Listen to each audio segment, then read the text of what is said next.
tu as une formation en santé mentale, est-ce que des fois, tu regardes nos collègues et tu te dis « Oh mon Dieu, ils ont des problèmes mentaux » puis tu peux pas intervenir? Ouais, mais moi aussi, en plus. Moi, j'ai l'impression d'être relativement stable à la base dans ma personnalité. Là.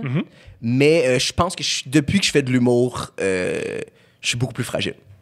Je pense que pour vrai, je pense qu'il y a deux affaires. Je pense qu'il y a des gens qui ont des problèmes à la base puis qui ont besoin de... Juste le fait d'avoir besoin de plein de reconnaissance de plein d'étrangers, c'est vraiment, vraiment weird. Fait qu'il y a du monde que l'humour, ça les attire, mais je pense que tu peux avoir du monde stable, que le fait de faire de l'humour, c'est un horaire puis une façon de vivre avec des up and down tellement bizarres que ça peut pas... Ça te rend un peu bipolaire parce que tu vis avec des highs et des lows tout le temps. Oui. Puis ça te rend super insécure, super anxieux, c'est ça. Moi, j'avais jamais fait d'anxiété. J'ai jamais eu l'impression d'être quelqu'un d'anxieux avant de faire de l'humour. C'est vraiment arrivé tard dans ma vie. Puis je sais 100% que c'est à cause de mon... C'est fou parce que c'est bizarre parce qu'il y a plein d'affaires en ce moment qui me rendent malheureux. Puis je sais exactement que c'est à cause de mon travail, mais je peux juste pas... Qu'est-ce qui te rend malheureux dans le travail? Ben, je sais que je suis super anxieux. Je sais que je suis jamais satisfait de rien. Je suis jamais capable de décrocher. Je suis tout le temps en train de penser à ça. Puis ça me rend malheureux, mais c'est aussi dur à vivre, j'ai l'impression, pour mon entourage parce que je suis jamais 100% disponible pour personne. Genre. Je suis tout le temps un peu dans mes affaires. Tu sais, autant que je te disais que quand j'étais en centre de crise, j'arrivais à dépluguer quand j'allais à la maison. Là, je déplugue jamais, puis je suis souvent dans mes affaires. Puis si quelque chose me stresse, je suis pas vivable, des trucs comme ça. Mais je vois pas qu'est-ce que je peux changer dans ma vie parce que c'est mon travail qui me fait ça. T'sais. Je pense qu'en vieillissant, je vais apprendre à mieux dealer puis que ça m'affecte moins. Mais c'est ça. C'est un gros gamble.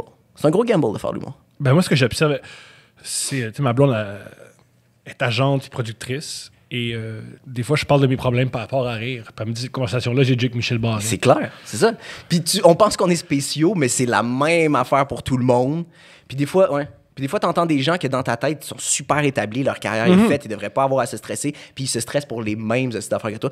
Moi, étrangement, ça m'a rassuré quand je voyais des gens que j'admirais, puis je me disais, OK, ils ont les mêmes bugs puis les mêmes frustrations que moi. Fait que finalement, dans le fond, je vais jamais être heureux. T'sais. Ils vont des champs être encore anxieux. C'est fou, ça. Puis tu fais, ben, tu sais, juste être, ils vont des champs, ça suffit pas pour lui. Non. Ça explique pourquoi ils vont des champs, c'est que juste être, ça... Ouais, ben c'est ça. Puis c'est beau d'une certaine façon parce que ça te force à te surpasser tout le temps. Mais en même temps, moi, je cours après quelque chose que je me dis, à un moment donné, je vais un peu pouvoir m'asseoir sur mes lauriers, je vais être satisfait de ce que j'ai fait. Ça arrive jamais. Je suis à la même place que toi. Moi, mon rêve, c'est être has-been. J'aimerais tellement... Être has-been puis être bien avec ça. Ah, oui. Être un has-been en paix. C'est tellement mieux être has-been qu'être up-and-comer. Has-been, c'est extraordinaire. Fais tes affaires. Peut-être dans mon dos que je suis surévalué, ça me dérange pas. La maison est payée, c'est pas grave. Ça me dérange. Tu penses-tu que tu serais satisfait ou probablement que sur le moment, tu serais juste super frustré de « Ah non, ce que j'ai fait, c'est derrière moi, il faut que je refasse quelque chose. » Moi, j'ai l'impression que je serais jamais satisfait. Moi, je suis très fort dans le déni. Je peux me faire accroire bien des affaires. Je peux me faire accroire des choses heureuses, malheureuses. Ah. J'aime ça. Je veux pas être célèbre, je veux être un has-been. Ah oui. Le bout de la célébrité, je m'en fous. Là. Enlevez-la moi, je veux juste être un has-been. Non. Le bout de la célébrité, c'est génial. Moi, j'aimerais ça avoir une période de 6 mois, comme Rachid Badouri en 2007, là, où il était au top, il y avait ses initiales. La plus courte période de célébrité. Oui, 6 mois où j'aurais mes initiales. Ouais, ici, sur tes boutons de manchette. Je me chicane avec le monde, je crée après, puis ensuite, c'est pas ma faute, excusez-moi. J'espère vivre ça.